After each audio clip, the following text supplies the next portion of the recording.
Two boys in Florida, a 12-year-old and a 17-year-old, are now facing murder charges. It all stems from a series of shootings last week that killed 3 teenagers. A sheriff in Marion County announced the arrest today. He says a 16-year-old suspect, though, is still on the run. NBC News correspondent Guad Venegas is following the latest developments for us. Hi, Guad. So the sheriff says the suspects and victims were all part of a gang. Tell us what else we know so far.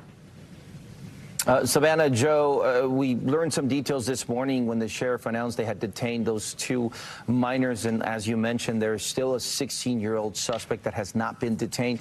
Now, he's been very careful. The sheriff has been very careful releasing details because they still have a suspect that has not been arrested. So we learned some details. We now know that the victims and the suspects all knew each other. And we know that the victims got in a vehicle with the suspects voluntarily.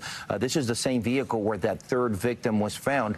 We also know that there was a witness that heard the gunshots. Now, initially, we had learned that the victims had been found on different days, but the sheriff did say that all of them were killed by those gunshots heard by a witness, except one victim was found a Thursday night, the other one was found nearby Friday morning, and then the 3rd one inside that vehicle that had been submerged in a pond. Now, after the sheriff told the press that the victims and the suspects knew each other, someone at that press conference asked the sheriff if we knew if the victims were involved in gang activity, because we now know that all of this is related to a gang. And this is what the sheriff responded.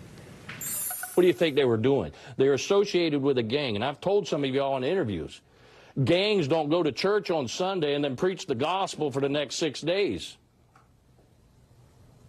They're gangs because they commit crimes.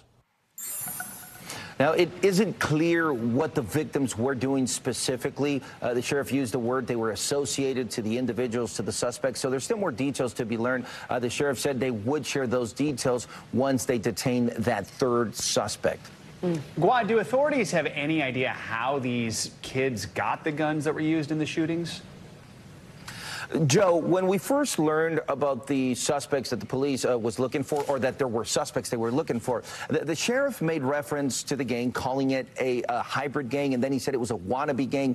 We now know that they were burglarizing vehicles. So the sheriff has informed that they believe that gun would have been found by one of these suspects when they went into one of these vehicles that was burglarized, and that would have been the gun that was used to kill the victims. We also know that the 2 suspects that have been detained have confessed to having shot that gun. Those are the limited details that were shared today as they continue to work. He also said that they are working with federal and state authorities to find that 3rd suspect in the area. Thanks for watching our YouTube channel. Follow today's top stories and breaking news by downloading the NBC News app.